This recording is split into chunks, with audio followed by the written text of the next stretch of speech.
The stars above Earth bent and twisted as the massive ships tore through space itself. Admiral watched the blue planet grow larger on his viewing screen and felt the familiar satisfaction of another easy conquest. In 300 cycles of service to the Empire, he had brought 17 species to their knees. Humans would be the 18th. His fleet hung in orbit like predators circling prey. 200 warships, each one capable of cracking a continent. The sensor arrays painted a picture of a divided world below. Hundreds of governments, thousands of languages, constant small conflicts among themselves. Perfect. Divided species always fell faster. Broadcast the standard terms, ordered.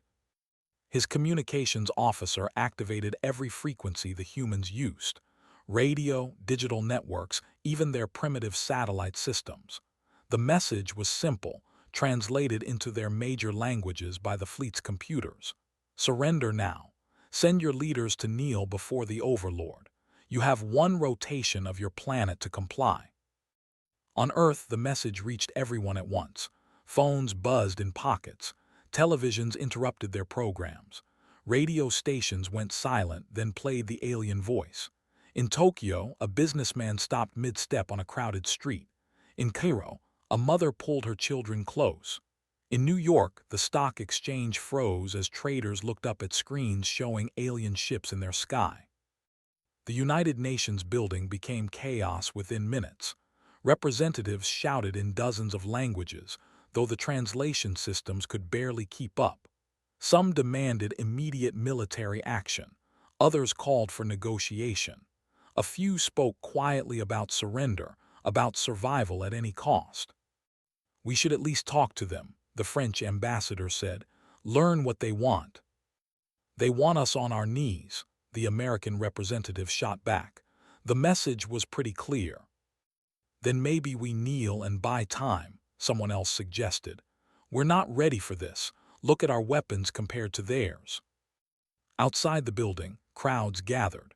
News helicopters circled overhead. The whole world watched and waited for their leaders to decide humanity's fate. But humanity's answer didn't come from the United Nations. It didn't come from any government at all. Sarah was 63 years old, retired from teaching English in Singapore for the past 5 years. She lived alone in a small apartment with her cat and spent most days reading or video calling her. She watched the news like everyone else, saw the arguments and the fear, and felt something old and stubborn rise in her chest. She pulled out her phone and opened a video app. Her hands shook slightly as she pressed record. "My name is Sarah," she said to the camera. "I'm nobody important, not a president or a general or anyone special, just a teacher who's watched humans my whole life." She paused, gathering her thoughts. "I've taught students from every continent. Rich ones, poor ones, smart ones who struggled, struggling ones who surprised me. You know what they all had in common? Not a single one of them liked being told they had no choice. Not one." Her voice grew steadier.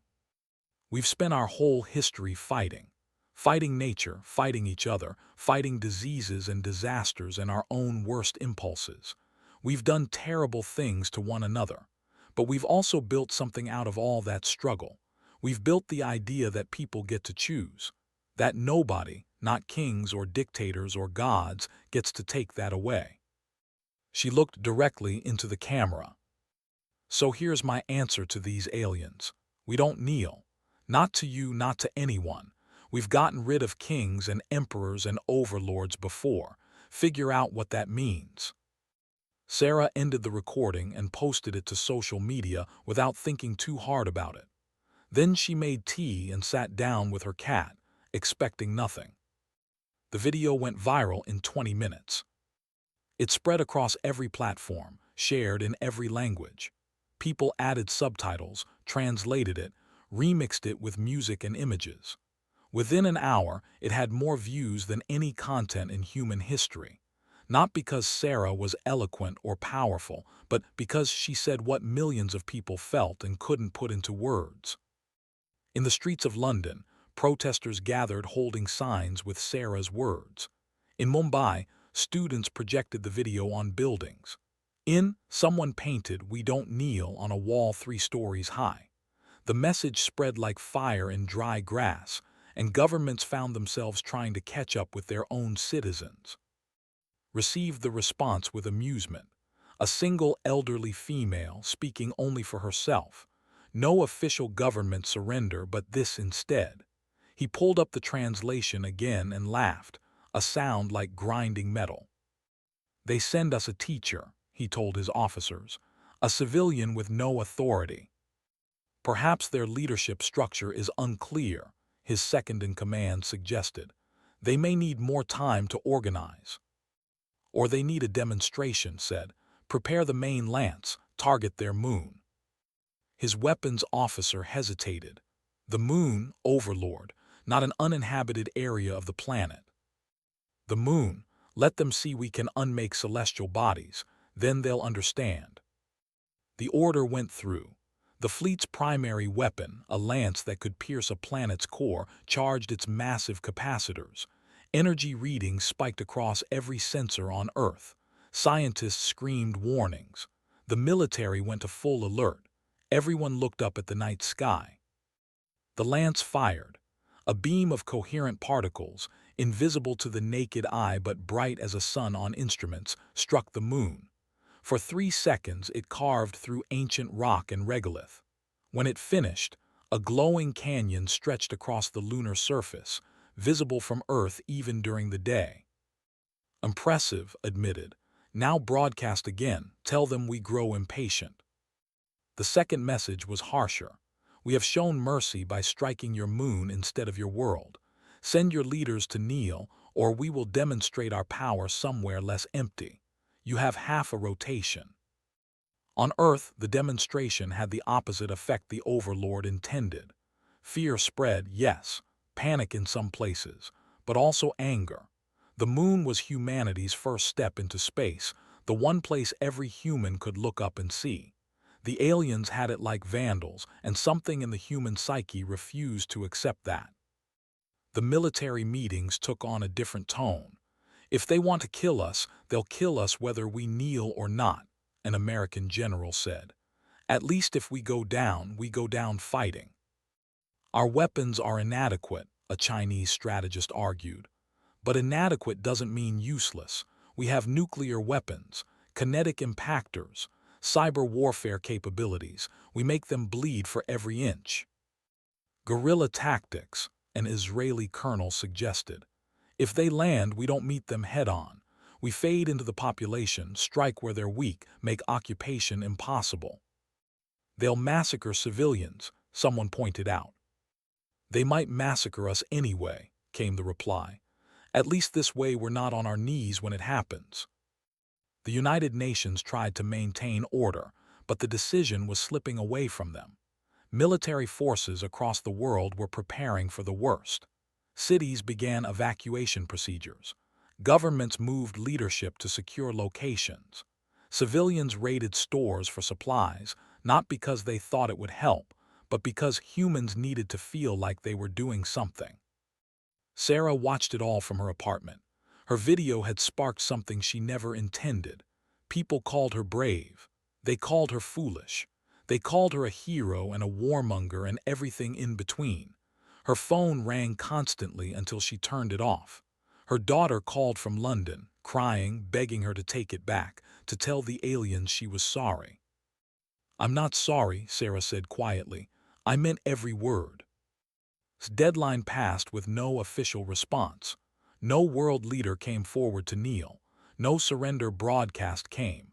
Instead, the Overlord's sensors detected something strange. The humans were moving their military assets, ships putting to sea, aircraft dispersing from bases, ground forces mobilizing. "They're preparing to fight," his tactical officer reported, surprise evident in his voice. "Impossible," said. "They've seen our power, they must know resistance is futile." But the sensors didn't lie. And then came the responses, not from governments but from individuals. Hackers broke into the communication frequencies and flooded them with messages. Thousands of voices, saying the same thing in hundreds of languages. We don't kneel. A radio operator in Peru, a factory worker in Germany, a teenager in Kenya, a fisherman in Japan. Over and over the message repeated, not official, not organized, just humans one by one answering the Overlord. Felt something unfamiliar creep into his thoughts. Not fear, not yet, but uncertainty. In 17 previous conquests, this moment had always been the same. The target species saw the demonstration of power, understood their situation, and submitted. Leaders might negotiate terms, but they always came to kneel. Always. These humans weren't following the pattern. Overlord, his communications officer said carefully, should we try negotiating? Perhaps offer better terms. We don't negotiate, snapped. We conquer, prepare the invasion fleet. If they won't kneel, we'll make them. The warships descended through Earth's atmosphere in perfect formation, carried troops to every continent. Power armor gleamed in the sunlight as 3-meter-tall warriors marched out to claim their conquest. Their sensors were advanced, their weapons devastating, their training flawless. They expected resistance. They expected casualties. What they didn't expect was what actually waited for them below. In Moscow, the found government buildings empty. In Washington, monuments stood abandoned. In Beijing, the streets were deserted. The humans had evacuated, faded away, vanished into their cities and countryside like smoke. A lieutenant reported to his commander, "The humans are hiding." "Then we find them," came the response.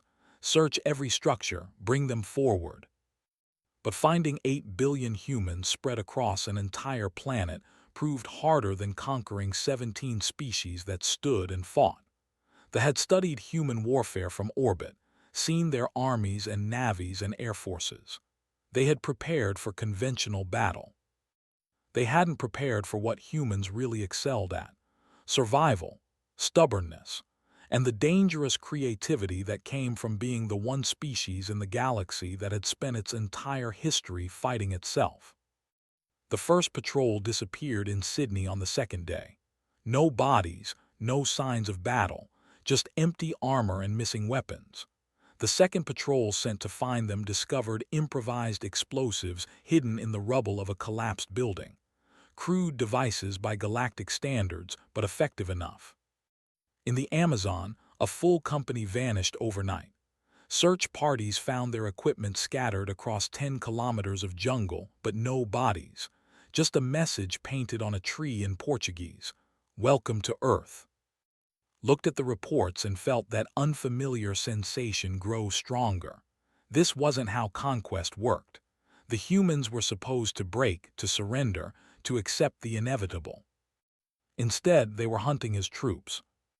"Increase security protocols," he ordered. "No patrols smaller than platoon strength. Maintain air support. Show them that resistance is useless." But deep down, the Overlord was beginning to understand something that would change everything. These humans, these weak primitives with their divided world and inferior technology, had just taught the Empire its first real lesson in 3 centuries. Some species you could conquer, and then there were humans.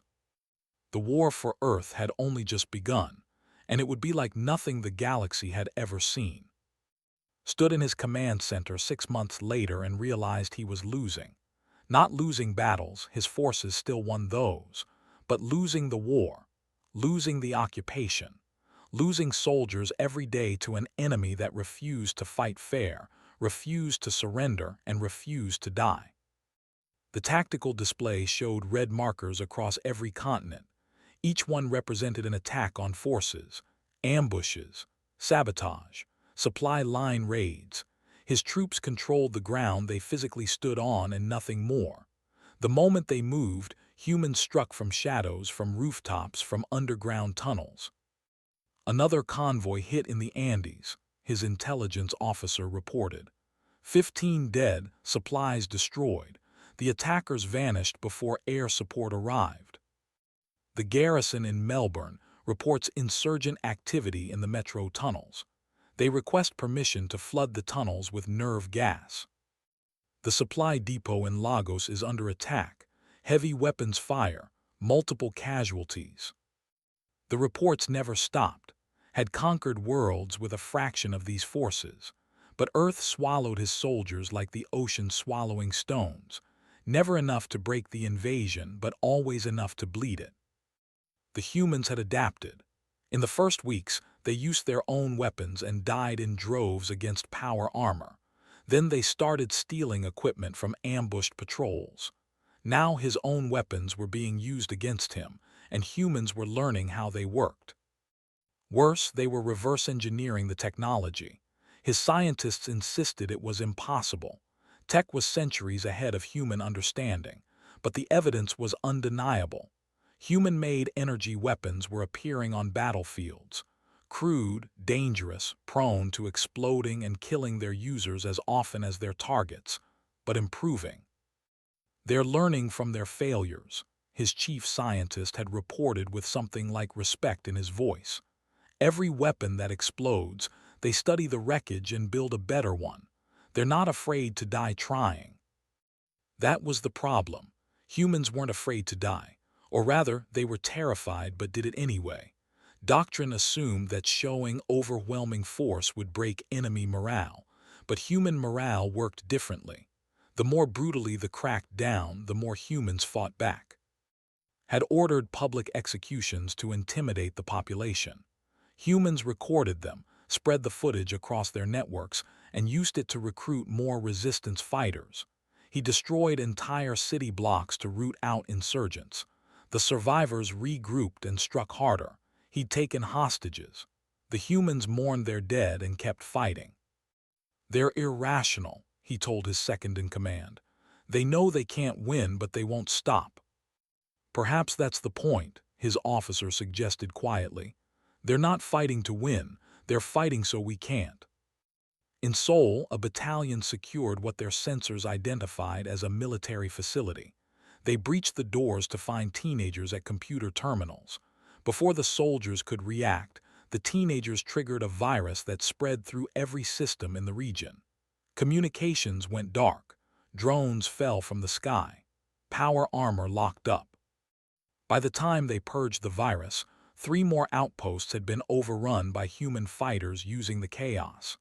The teenagers died when the facility self-destructed, taking 24 soldiers with them. They were 17 years old. In New Delhi, a janitor working in a captured government building spent 3 months learning systems. She smiled at the soldiers, cleaned their offices, and was invisible to them. On day 93, she introduced a modified cleaning solution into the building's environmental systems. It reacted with a compound in biology, creating a slow-acting neurotoxin. 40 soldiers died before they identified the source. The janitor had vanished into the city. A doctor volunteered at a medical facility treating wounded soldiers. She spent 6 months learning anatomy, documenting weak points in their power armor, identifying which organs were most vulnerable. Then she disappeared, and her notes appeared on human resistance networks worldwide. Casualties spiked as humans learned where to shoot. These weren't soldiers. These were civilians turned fighters turned ghosts, and there were billions of them. Had requested reinforcements after the first month. The Empire sent 3 additional. It wasn't enough. Earth was a bottomless pit that swallowed soldiers and ships and resources, and still the humans fought. The Overlords studied reports from other conquered worlds. None of them had resisted like this. The Kelvin had fought for 6 weeks before surrendering. The had lasted 3 months. The had submitted after a single demonstration of force. All of them had recognized the inevitable and chosen survival over pride. Why were humans different? His officer had theories. They have a word in many of their languages, she explained. Liberty, freedom. The idea that being alive isn't enough, that how you live matters more than simply surviving. Many of their greatest heroes are people who died fighting rather than accepting defeat. That's insane, said. Perhaps, but it's also human. The breaking point came in Cairo. A garrison of 200 soldiers occupied a district for civilian processing. They followed every protocol, maintained perimeter security, ran regular patrols, used sensors to detect insurgent activity. One morning, they simply weren't there anymore. Search parties found their equipment neatly stacked in the central square. No bodies, no signs of battle, just a note in Arabic: "You're not welcome here." A full investigation revealed nothing. The garrison had vanished completely, as if the earth had swallowed them whole. Pulled up satellite footage from that night and watched it 10 times. Nothing. Thermal signatures normal until exactly 3:47 a.m., then 200 life signs simply disappeared.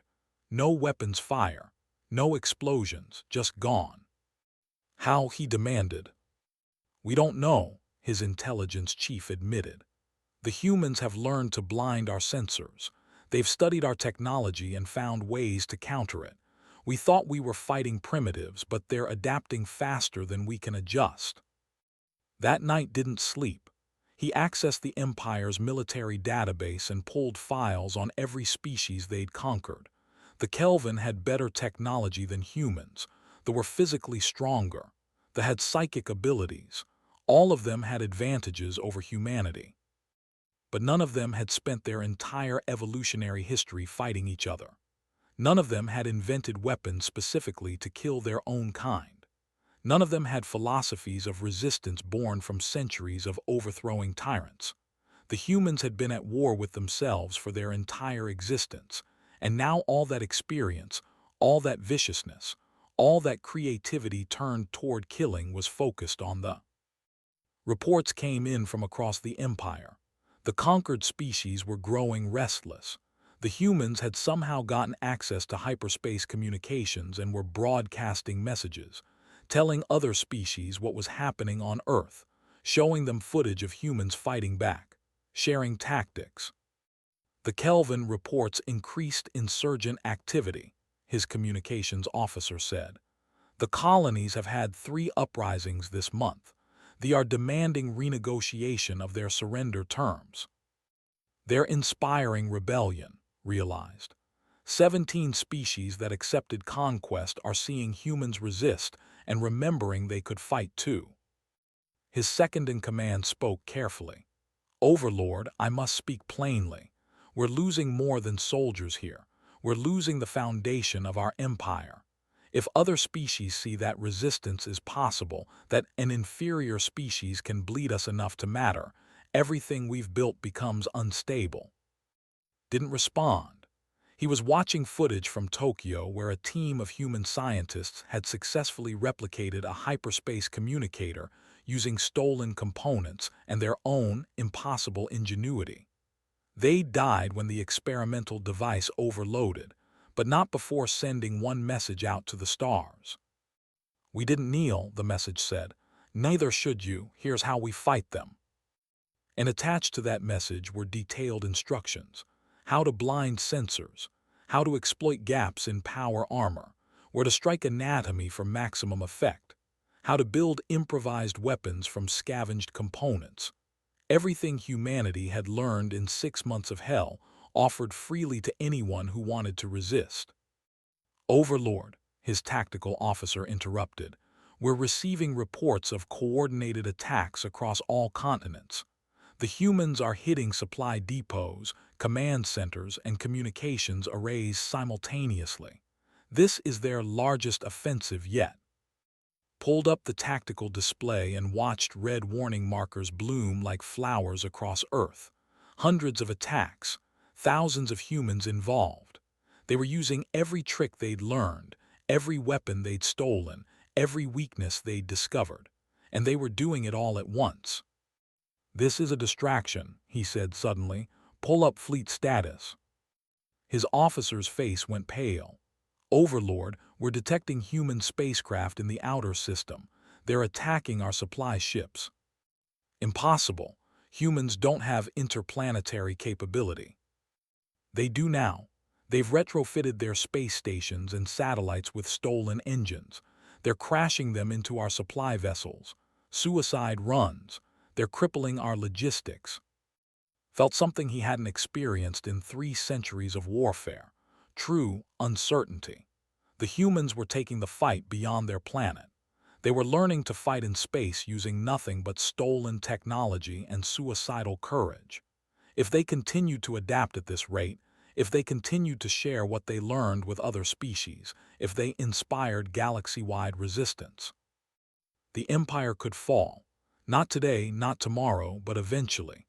Death by 1,000 cuts delivered by species that refused to kneel. Overlord, his second-in-command, said quietly, "We need to consider our options." Knew what he meant.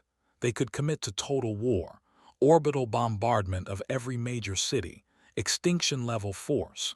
Make Earth an example so terrifying that no species would ever dare resist again. The fleet could do it. They could kill every human on the planet. But the cost would be staggering. He'd lose half his fleet in the process because the humans would fight to the last, taking down everything they could. And the other conquered species would see the Empire murder an entire planet. That kind of brutality would turn the Empire from conquerors into monsters, and monsters invited rebellion. Or they could withdraw, admit defeat, accept that some species couldn't be conquered, only destroyed, and that the price of destruction was too high. Strategic repositioning, said finally. We'll withdraw from Earth to consolidate our forces and deal with the uprisings on other worlds. That's the official reason. His officers understood. They were abandoning the conquest. After 6 months, thousands of casualties and more resources than conquering 3 other species combined, they were admitting that humanity had won. Not through superior technology, not through military victory, but through sheer stubborn refusal to accept the unacceptable. The withdrawal began immediately. Evacuated forces from across Earth. Some soldiers died in the process, picked off by human snipers who followed them all the way to their landing zones. The final shuttle leaving Cairo took fire from human-modified energy weapons. It escaped, but barely. Sarah watched the alien ships leave from her apartment window. 6 months of hell, millions dead, cities in ruins. Nuclear weapons had been used twice when human forces were surrounded. The Amazon was on fire in places. Half of Australia was radioactive. The cost had been unimaginable. But the ships were leaving. She opened her video app and pressed record one more time. Her hands didn't shake anymore. "They're leaving," she said to the camera. "Not because we beat them. We didn't. Not because we were stronger. We weren't. They're leaving because we never stopped fighting. Because every day they stayed cost them more than they were willing to pay." She paused, looking out at the dawn sky. "We told them we don't kneel. Some people thought that was just words, but words become actions, and actions become reality. We paid for those words with blood and fire and sacrifice. Millions of us died so the rest could stay standing." Her voice hardened. "Next time anyone out there thinks about conquering Earth, remember this. Remember what it cost to try. Remember that humans don't kneel and we don't surrender and we don't stop. We'll burn down our own world before we let someone else rule it. That's not a threat. It's just who we are." Sarah ended the recording and posted it. She didn't know if any aliens would ever see it, didn't know if it mattered, but it felt right to say it anyway. Watched that final message from his flagship as Earth fell away behind them. The retired teacher, still alive, still defiant. He tried to have her killed 3 times. Each attempt had failed, and the humans had used the attempts to make her a symbol. The woman who said no and lived to see the aliens leave. "Will we return?" his second-in-command asked. "No," said. "Earth is lost to us. Let them rebuild. Let them develop. In a few centuries, they'll have proper spacecraft and energy weapons. They'll expand into the galaxy. And then they'll be someone else's problem." But deep down knew the truth. Humanity wouldn't just be a problem. They'd be a force. A species that fought itself for millions of years had learned every dirty trick, every brutal tactic, every way to make war so costly that victory became meaningless. They'd take those lessons into space. The galaxy wasn't ready for that. On Earth, the celebrations lasted for days. People danced in the streets of cities the aliens had occupied. They held vigils for the dead. They began the long, painful work of rebuilding. Governments convened to discuss the future. The military analyzed everything they'd learned. Scientists raced to understand the stolen technology. But more than anything, humans looked up at the stars and knew they'd changed. They'd proven something to themselves and to the galaxy. They'd fought off an invasion. They'd refused to kneel. A young woman in Mumbai started a new social media hashtag, Never Again. It spread across the world in hours. Never again would humans be vulnerable. Never again would they be caught unprepared. They'd go to the stars themselves, and they'd make damn sure no one could do to Earth what they tried. In hidden laboratories, scientists worked on reverse-engineered alien technology. In military bases, strategists planned for threats from beyond Earth. In universities, students studied xenobiology and hyperspace physics. The entire species had been traumatized, but trauma could be fuel. Humans knew how to turn pain into purpose. Sarah received thousands of messages every day, people calling her the voice of resistance, a hero, the woman who spoke for Earth. She didn't feel like any of those things. She felt old and tired and grateful to still be alive, but she understood what her words had become. A symbol, a reminder, a promise that humans would never kneel. Years later, when the first human starship left the solar system, they named it the Sarah. She was 80 years old by then, too frail to attend the launch ceremony. But she watched it on television from a nursing home in Singapore, surrounded by who would grow up in a world that knew aliens existed. As the ship accelerated beyond Earth, its hull bore a simple inscription in every human language: "We don't kneel." The galaxy would learn what that meant soon enough.